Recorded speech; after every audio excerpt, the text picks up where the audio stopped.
The old Victorian house on Maple Street was my entire world when I was growing up.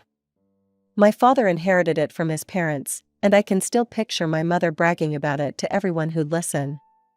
"Just look at these original hardwood floors," she'd say during her endless backyard dinner parties, gesturing dramatically with her wine glass.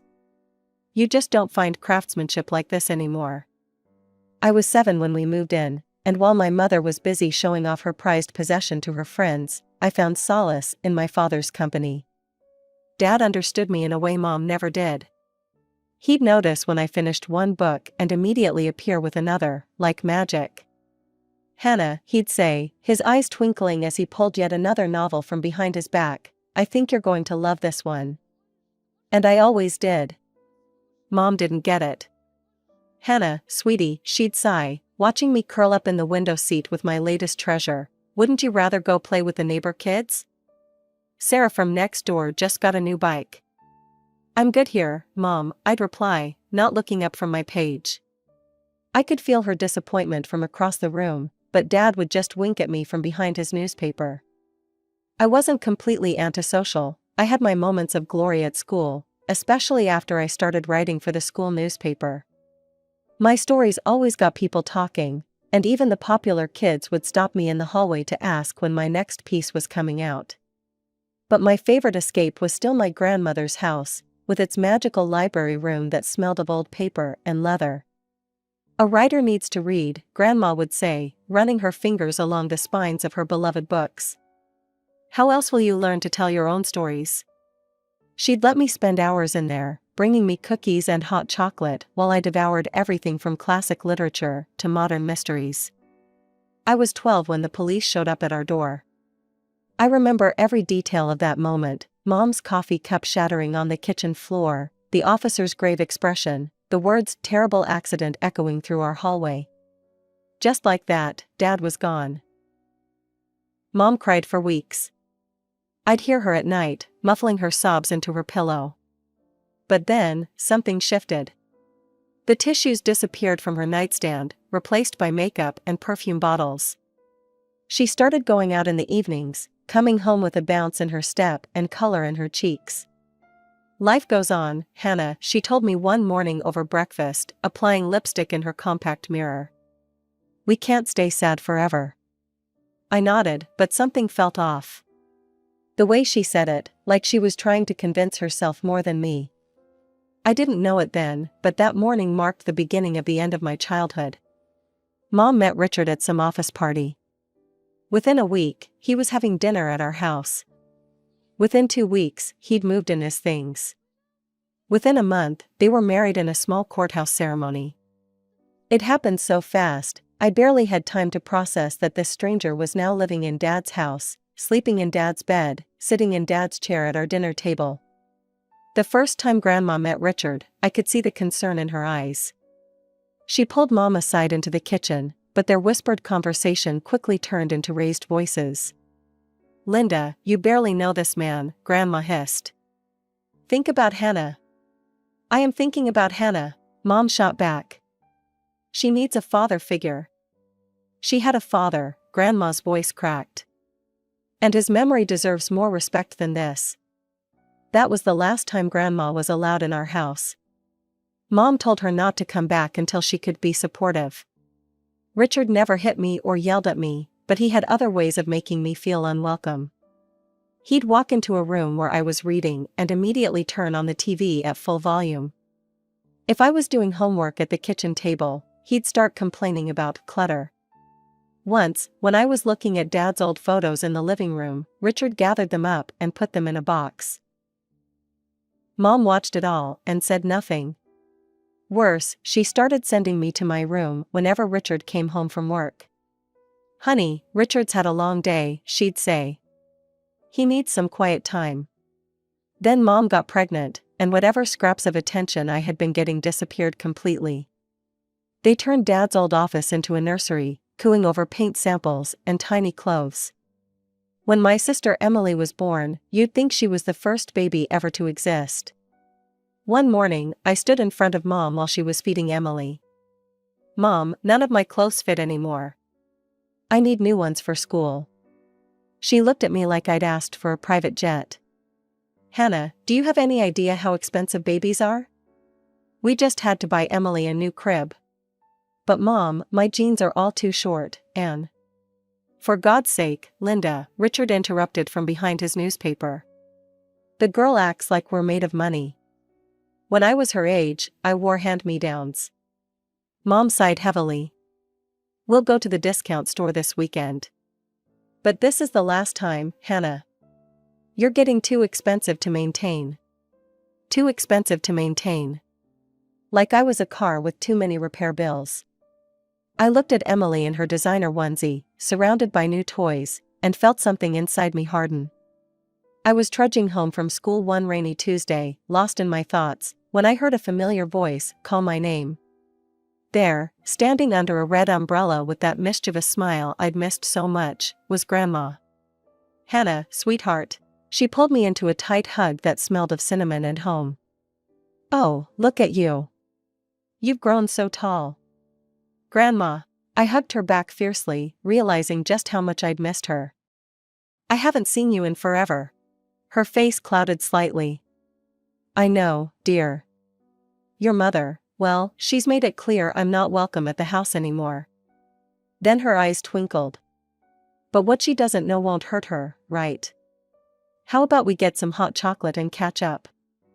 At the small cafe around the corner, over steaming mugs and chocolate croissants, Grandma laid out her proposal. Your mother can't stop me from seeing my granddaughter, she said firmly. If she asks, just tell her you're out with friends. You do still have friends, don't you? And just like that, my life split in two. At home, I was the unwanted shadow, tiptoeing around Richard's moods and Mom's indifference. But my afternoons belonged to Grandma. We'd spend hours in her library, discussing books and writing. She'd help me with my homework, then we'd cook dinner together. Mom never questioned where I was spending my time. If anything, she seemed relieved when I'd come home late. This went on for about a year, until one night at dinner, Mom and Richard dropped their bomb. Emily needs her own room, Richard announced, cutting into his steak. She's getting too big for the nursery. I looked up from my plate, confused. But all the bedrooms are taken. Unless you're turning Dad's old office. We've decided to give her your room, Mom interrupted. You can sleep on the pull-out couch in the basement. The basement. The dark, damp space where Richard stored his tools and Mom kept old holiday decorations. Where the heating barely worked in winter. This isn't fair, I protested, looking to Mom for support. Dad would never. Well, your father isn't here, is he? Mom snapped.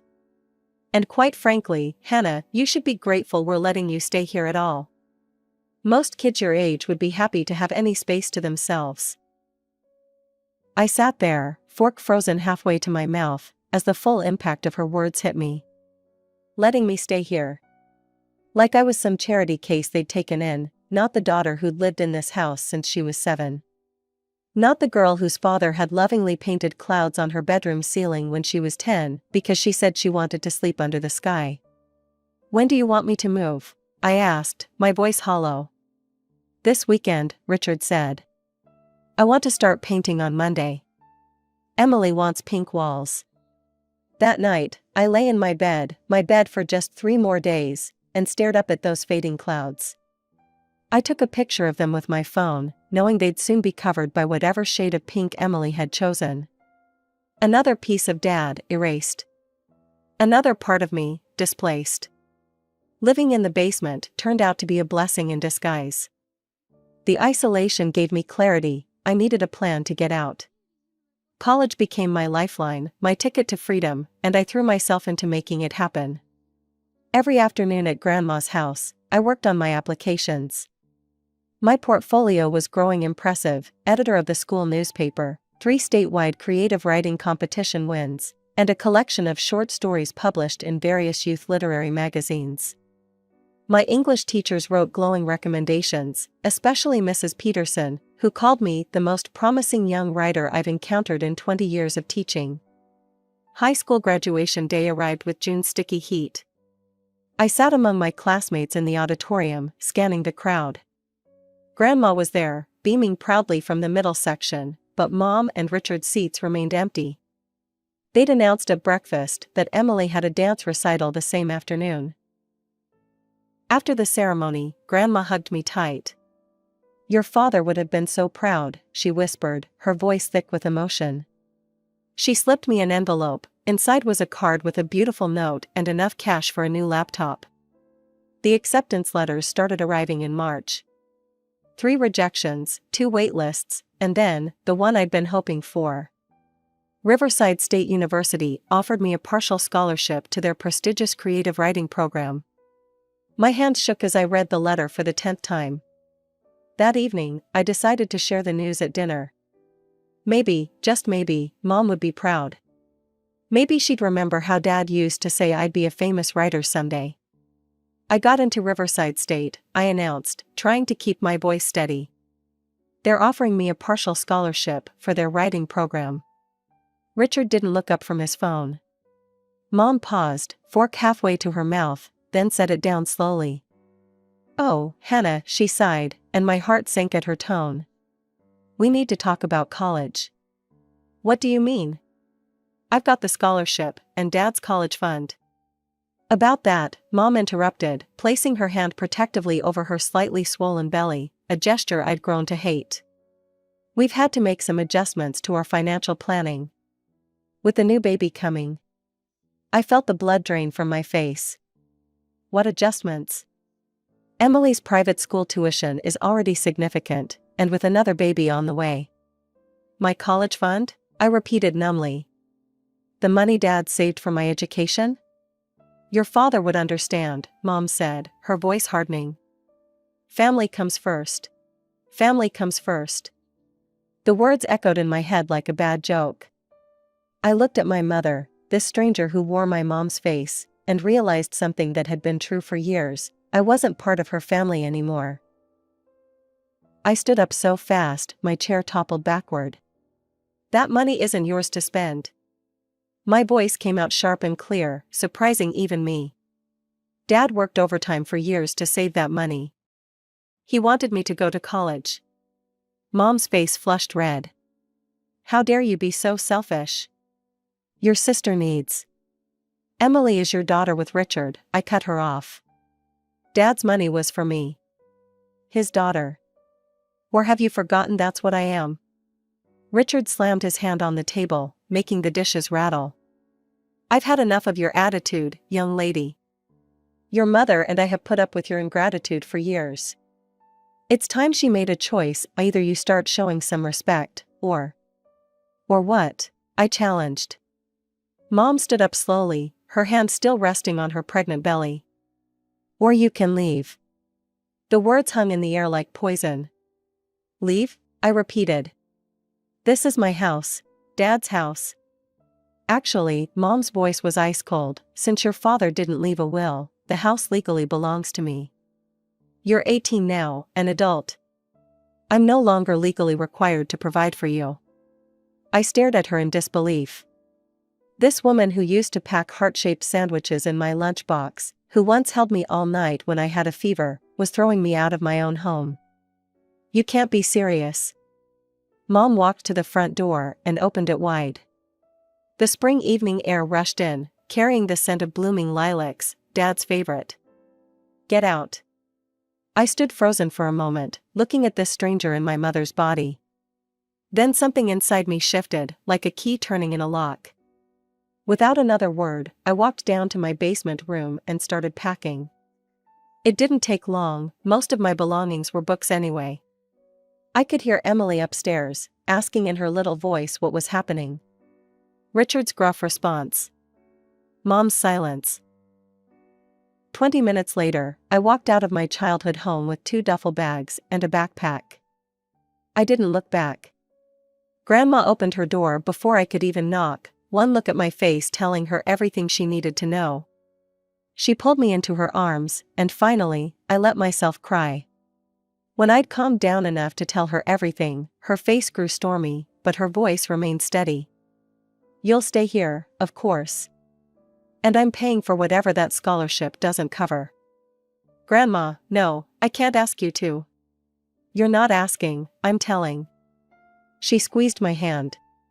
Your father would never forgive me if I let his daughter's dreams die because of. She paused, choosing her words carefully, this situation.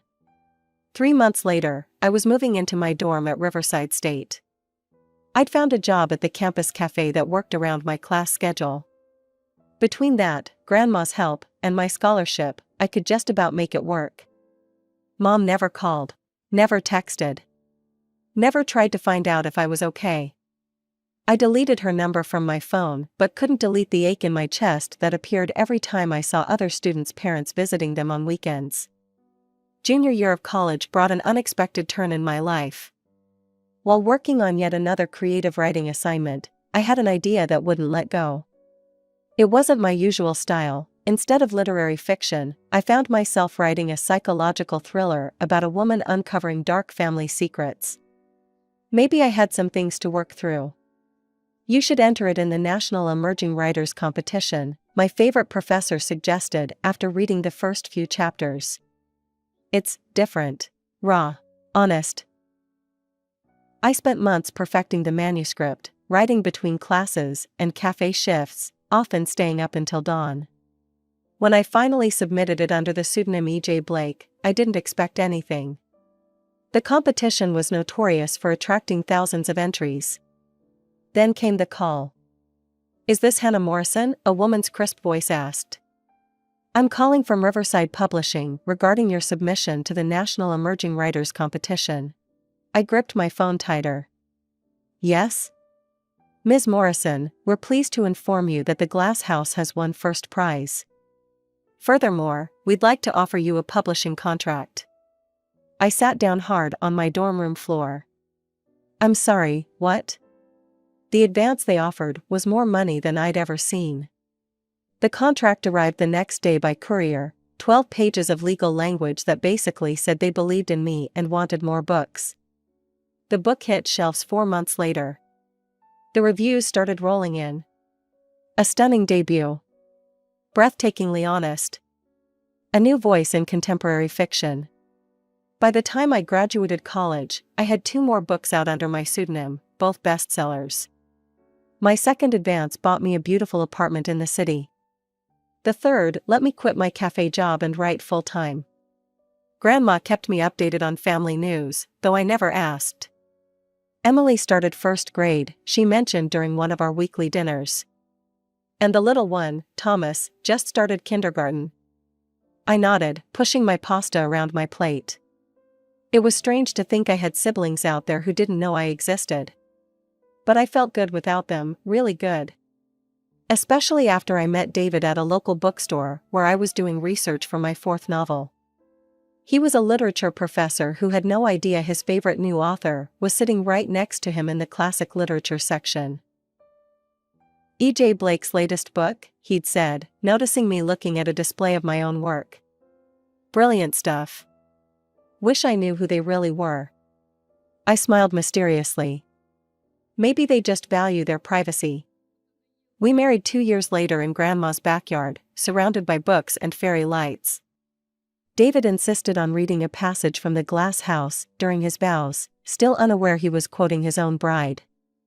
We bought a house in a quiet neighborhood, with a library bigger than my old basement room and a garden full of lilacs. Life was good, better than good. And then one day there was an unexpected turn.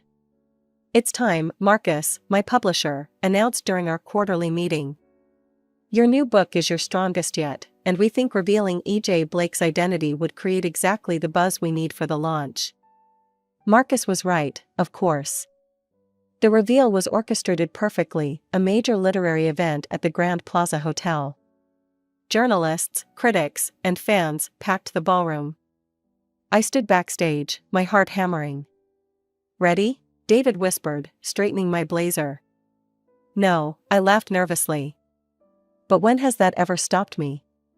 The moment I stepped onto that stage, camera flashes exploding like stars, I felt strangely calm. Hello, I said into the microphone. I'm Hannah Morrison, but you might know me better as E.J. Blake. The room erupted. The next few weeks were a whirlwind. My face was everywhere: magazine covers, morning shows, literary blogs. Mystery author revealed. E.J. Blake, literature's best-kept secret. The woman behind the words. Then came the message on social media. Hannah, sweetheart. I've been watching you on TV. You look so beautiful, so successful. I've missed you so much. Can we talk? I want to make things right. Love, Mom. My finger hovered over the delete button. After 14 years of silence, now she wanted to talk? I have nothing to say to you, I wrote back. Please don't contact me again. I thought that would be the end of it. I was wrong. A week later, I was in my home office when David called up from downstairs. There's someone at the door. I knew before I reached the foyer. Mom stood on my porch, older but still recognizable. Her eyes were red and puffy. Oh, Hannah, she cried, stepping forward with outstretched arms. I stayed behind the screen door. What do you want? She wiped her eyes, composing herself with surprising speed. I've been following your success. You've done so well for yourself. No thanks to you. I know. I made mistakes. She wrung her hands. But I'm here because, well, Emily is graduating high school next month. She's so bright, Hannah. She got accepted to several colleges, but with Thomas still in school and the economy being what it is. I let out a harsh laugh. You're here for money? She's your sister, Mom pressed. And I know you're doing well now. Those books must bring in quite a bit. My sister? I interrupted. The same sister you gave my room to? The sister you spent my college fund on? That sister? Hannah, please. We're family. No. My voice was steel. We're not family. Family doesn't throw their child out on the street. Family doesn't steal their college fund. You made your choice 14 years ago, Mom. You chose Richard and your new family over me. You don't get to show up now, acting like a loving mother, just because you want my money. You ungrateful, selfish brat. Mom's voice rose to a shriek. After everything we did for you. She was causing a scene now, her voice echoing down our quiet street. You'd let your own sister suffer, just to spite me. I stepped back inside. Goodbye, Mom. The door closed with a satisfying thud, drowning out her continued screams. I thought that would be the end of it. I was wrong. A week later, David called me into the living room, his face grim. On the TV screen was my mother, dabbing her eyes with a tissue as she spoke to a sympathetic interviewer. My daughter abandoned us, she sobbed. As soon as she got famous, she forgot where she came from. Now her little sister needs help with college, and she won't even answer our calls. Money changed her. Success made her cruel. The interview was just the beginning. Soon, my social media was flooded with hate messages from strangers who'd read Mom's posts about her heartless daughter who threw away her family for fame. Karma will get you, one comment read. What kind of person abandons their family, said another. Your poor mother. Your poor sister. I was shell-shocked until Marcus called. We're holding a press conference, he said firmly. Time to tell your side. I don't want to air my dirty laundry in public, I protested. Hannah, he said gently, you've built your career on telling the truth through your stories. Maybe it's time to tell your own. The next morning, I stood at the podium, cameras flashing. Grandma sat beside me, her spine straight as steel, her eyes clear and determined. My name is Hannah Morrison, I began, my voice steady. And this is the story my mother isn't telling you. For the next hour, we laid out everything. The college fund that was stolen. The basement bedroom. The cruel stepfather. The day I was thrown out. Grandma provided bank statements showing she'd paid for my education. I had old text messages, school records, witnesses from my teenage years. I didn't abandon my family, I concluded. They abandoned me. The only family I had left was my grandmother, who took me in when my own mother threw me away. I built myself up from nothing, with no help from the woman now demanding I fund her new family's dreams. The story broke like a tsunami. Author reveals years of family abuse, the headlines read. Mother's claims backfire. The true story behind E.J. Blake. My latest book shot to #1 on every bestseller list. Mom tried one more social media rant, but my lawyer's cease and desist letter shut that down quickly. One more false statement, I warned her, and I'll see you in court. She finally fell silent. That was 5 years ago. Life has settled into a peaceful rhythm since then. David and I have our quiet home, our library, our garden. Grandma comes for Sunday dinner every week, and we laugh and talk and share stories, real ones, honest ones. Sometimes I think about Emily and Thomas, the siblings I'll never know. I hope they're happy. I hope they're loved. I hope their mother learned to be better for them than she was for me. But mostly, I don't think about that part of my past at all. I've learned that family isn't always about blood, sometimes it's about the people who choose to stay when others walk away. Sometimes it's about building something new from the ashes of what was lost.